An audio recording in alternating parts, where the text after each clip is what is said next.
The content in this magazine could contain references of topics and difficult subject matter that may be triggering. Please honor yourself, inner knowing, and proceed with whatever help or guidance you feel is intuitively aligned.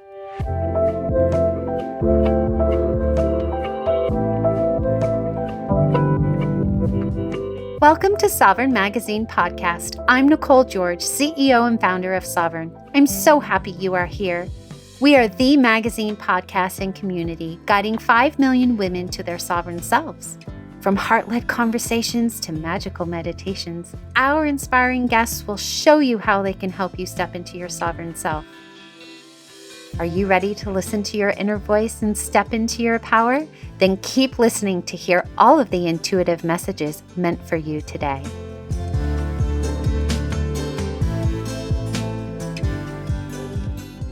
Hello. Today I have the privilege of reconnecting with Debra Driscoll, one of our amazing contributors.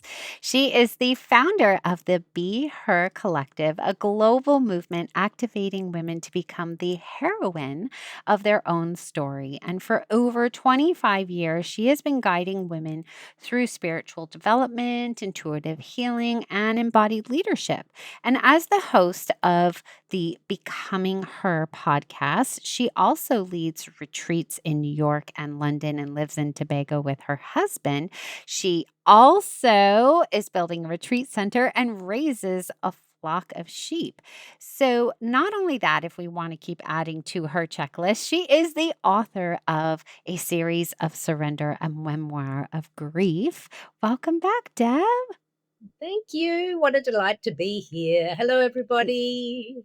Yeah, we're going to be having a really different type of conversation today because your article is not just about like a topic that we can just reach out and touch, that every single one of us can reach out and touch it in the exact same way that you do, right? And so your article is called The Elders of Swallow Bay, and you paint this beautiful picture of every morning you go out there to the sea and meet with the elders and you gather. And I'm actually going to stop there so that you can share it from your perspective and the magic that happens when you go there. I forgot to say that this is for our Inner Peace, Outer Tranquility issue, our November full moon issue. I totally forgot to say that. Well, we are here. We are aligned with our inner peace and this outer tranquility. And when I was invited to write an article about this, it was like I wasn't quite sure because there's a lot of things I could say about that. But when I connected to the elders of Swallows Bay, I was like, yes. And I must say, I am honoring them with every word I am speaking now. I am honoring them as my elders. I am honoring them as vessels of wisdom. I'm honoring them as amazing, beautiful humans who inspire me all the time. I cannot wait to go to Swallows Bay and let them know that they are on a podcast. They are going to be so tickled pink. So, my friends, come with me. So, as I walk the final road, I meet the Caribbean Sea, and there is Swallows Bay. It's a small bay which is always calm because of where it is located on the island. It's always a calm body of water. And every morning, Monday to Friday, early in the morning, like the sun's just been up, like we're there by 7 a.m. I turn the corner to meet Swallows Bay and I am met by the elders. And there's a motley crew of them. There would be, on their days when they're all out, there'd be 30 plus elders. And sometimes there's less, sometimes there's more, depending on, the month of year, et cetera, et cetera. But there's a whole gang of elders, and they are all bathing in the Caribbean Sea. And they stay in the Caribbean Sea for an hour and a half. Like they're all there, and some of them are swimming around, some of them are singing. They're all telling stories. You hear them laugh often, and they're all just there bathing in the sea, stretching their bodies, socially connecting, and just being with themselves, with the other elders that they know, and being in nature. And they are my daily reminder of how important it is to spend time with what makes you feel good, with who makes you feel good, and connected to nature, connected to self, connection to laughter, connection to storytelling. And they're my inspiration. When I'm in my 80s, I wanna be bathing in the Caribbean Sea and telling stories and laughing. That's what I want. And yes, I do that now, but I wanna continue to do that all the way into my 80s, all the way into my 90s, please. Yeah, when we were talking before, I actually cut you off because I was like, oh my gosh, I want to talk about this on the podcast. So I don't want to miss it. But you were saying that there used to be this practice in the past where elders would sit around and just tell stories and we would all listen. And that's kind of gone away. Do you want to speak more to what you were talking about when we were chatting? Yes, please. Like, it is a lost tradition and a lost practice, and I'm not and it's mostly lost for most of us in the listening to the wisdom of the elder. And it slipped away because we changed our focus to what's immediate, what looks sparkly, the influencer, the guru, etc., without realizing in our lives we have wisdom woven into our lives with the elders in our life. They have lived longer than us. They have seen more than we have seen. They have overcome challenges that maybe we haven't even met yet. And they have stories to tell. And I, in my life, when I connected to how much wisdom is right there, and I started to make an effort to invite elders to start to tell stories, I was met with so much appreciation. The elders want to tell their stories, and not everyone's asking them to.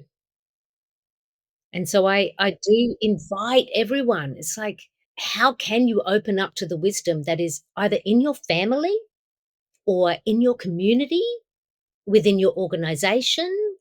Like there's so many different ways that we gather. I am sure that there are silenced or quiet elders really close to you.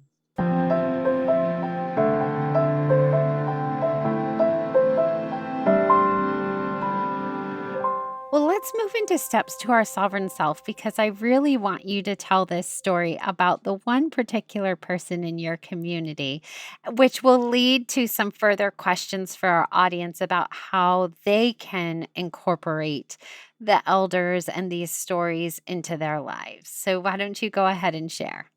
Yes, and so now sending my blessings and my honoring for one of the elders in my life. Her name is Loretta Jo Lunetta, and she is 84 years old and sprightly, and she is a member of the BeHER collective community. So, as a community, as a global community, we meet regularly to align our intuition, to become her, to do all of the magical work that we do together.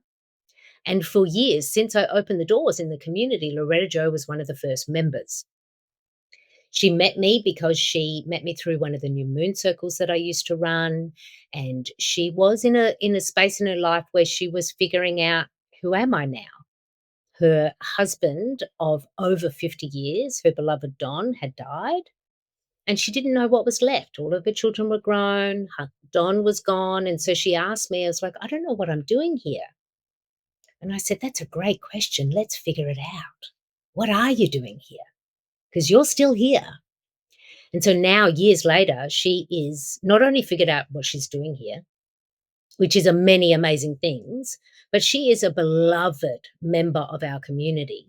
We all call her our moon queen. Her last name is Lunetta, which is literally the moon. And her family has had a tradition of honoring the full moon for years and years and years. So she was doing moon work before I was doing moon work. I acknowledge that. And when we began as a community, one of the things Loretta Jo would say is, I'm not in the same space as you, so I'll listen. Meaning she's our elder at 84, and the next woman who would be anywhere close in age is in her early 60s. So she's got 20 years on all of us, for some of us 30 years, if not more. And so she, in the beginning, didn't feel like she had anything to say because she was like, I passed that challenge. I'm not where you all are.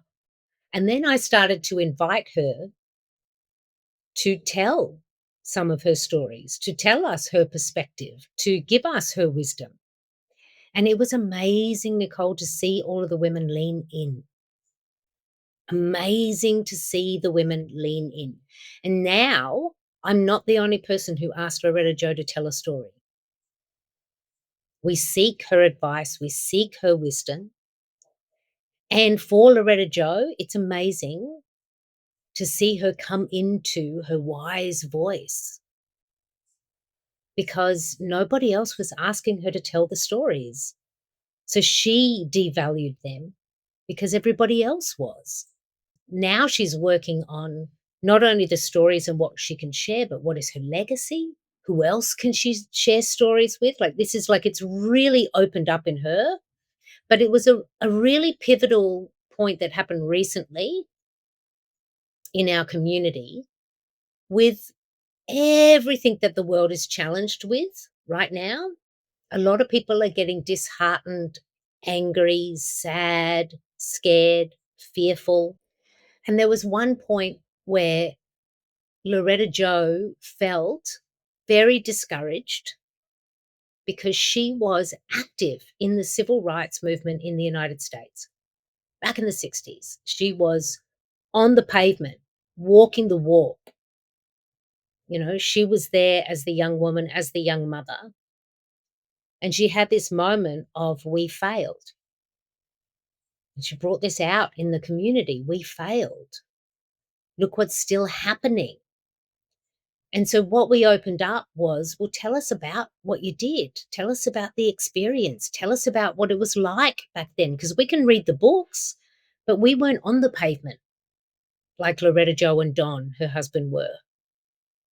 And so it opened up this space of her being able to share the stories of what it was like in the civil rights movement, you know, years ago. I mean, I would say the civil rights movement is still happening in the United States, but like years ago, the times when, you know, it's noted in the textbooks. And then what happened also was this beautiful healing for Loretta Jo because she realized, I've actually done so much. And what she realized is now it's not my turn to continue to do. Now it's my time to share the wisdom because she was sad that she couldn't be back out on the streets. And we were like, you've done enough.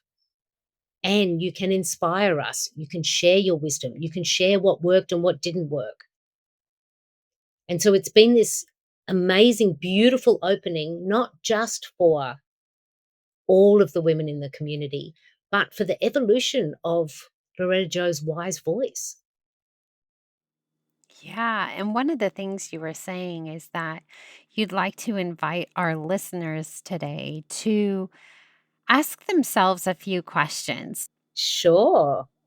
I would lovingly invite everyone to be curious about the elders who are in your life.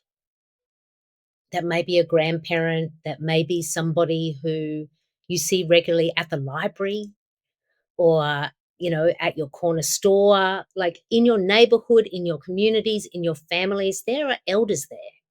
And I'm curious about whether you have asked them if they would like to share a story or if you ask them to support you in some way. Because sometimes if an elder hasn't been asked to share the story, they may not know the story to share. You know, that may be confronting. But what a beautiful offer to say to an elder. Like I do this with my mother and Loretta Jo. These are two women in my life who I literally ask this question of, at the moment, this is what I'm challenged by. Can you help me with this? And it opens up them being able to grounded in an example. At the moment, I'm challenged in my marriage in this way. It's hard for me to be married sometimes as an independent woman. Can you help me? And then my mother and Loretta Jo tell stories of their long, long marriages with strong men like my husband. And it opens up this space for them to tell stories about their younger years when they were trying to figure out how to be married women as independent, strong women also. And so direct questions or sharing, like, I'm having this challenge or I'm having this experience, or have you experienced this before? Can you help me with this? Like opening up that space, and then you listen. You listen and you receive. And it's a healing in and of itself. Yes. Oh my gosh. Okay. So we have some things, some actionable items we can go away with today. Figure out who your elder is, ask them some questions, and listen. I just love having you on the show. Thank you so much for all your beautiful wisdom. Thank you to Loretta Jo. So amazing. I hope we can meet her someday. And we will see you on the next one. Thank you.